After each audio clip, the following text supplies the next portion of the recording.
Welcome to Astro Cheaper Hindi, most powerful rule in the high truth.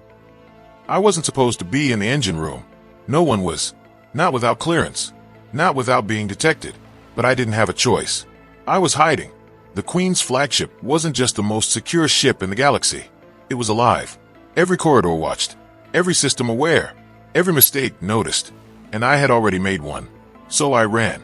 Through maintenance shafts. Through sealed corridors. Through places no one important ever looked. Until I found the one place no one would come. The engine room.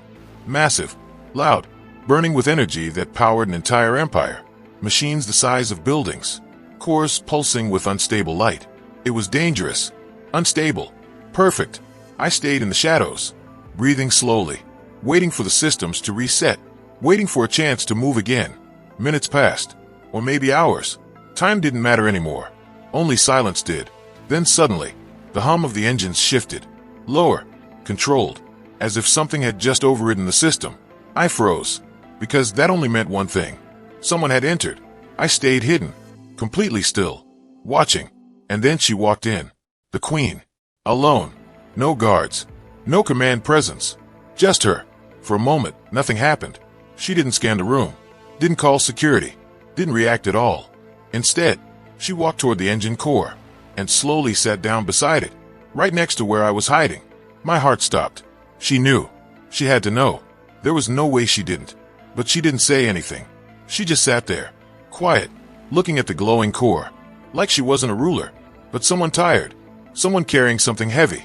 And then, without looking at me, she spoke. "You can come out." There was no point pretending anymore. I stepped out slowly, expecting alarms, weapons, anything. But nothing happened. She didn't even turn toward me. "You chose the one place on this ship where I come when I don't want to be found," she said softly. I didn't understand. "You're not calling security." She shook her head slightly. No, that answer didn't make sense. Nothing about this moment made sense.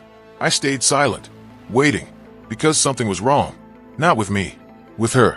The Queen finally looked at me, and for the first time, she didn't look powerful. She looked human, not in form, but in feeling. "Do you know what this room really is?" she asked. I glanced at the massive engine core. "It powers the ship." She shook her head. "It keeps it alive." There was something deeper in her voice. Something hidden. She stood up slowly. Walked closer to the core. The light reflected in her eyes. "This ship is not just a machine," she said. "It is connected to me." I frowned. "What do you mean?" She paused. Then said the one thing I never expected. "It's dying." Silence. The kind that feels heavy. Impossible. "This ship," I said. "It's the most advanced system in the galaxy." She nodded. "And it's failing." I stepped closer, trying to understand. "Then fix it." She looked at me. And this time, there was something else in her eyes. Fear. "I can't." That word didn't belong to someone like her. "Why not?" She turned back to the core. "Because the problem is not the system." She placed her hand on the glowing surface. "It's me." My mind went blank. Nothing made sense anymore. "You are the system," I said slowly. "Yes. And if I fail?" The light flickered. The engine pulsed weaker. "The ship fails with me." I took a step back. "That's not possible." "It wasn't supposed to be," she replied. "This bond was created to give absolute control." She paused. "But it also created a weakness." I realized something then. Something terrifying. "You're not here to fix it." She looked at me. "No. You're here because you're running out of time." She didn't answer, which meant I was right. The queen of the most powerful empire in the galaxy was slowly dying, and no one knew, except me, a human, hiding in her engine room. "Why tell me?" I asked. "Why not your council? Your people?"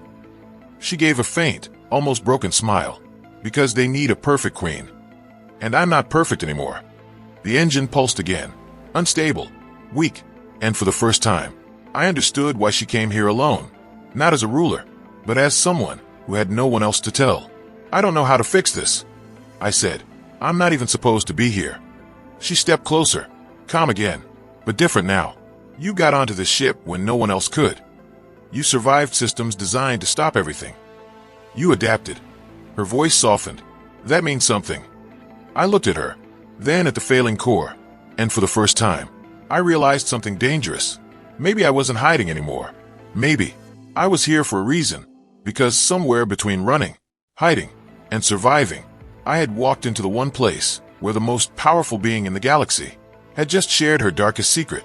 And now, I was the only one who Thanks for knew. watching. For more mind-blowing sci-fi stories like this, subscribe to Astro Cipher Hindi.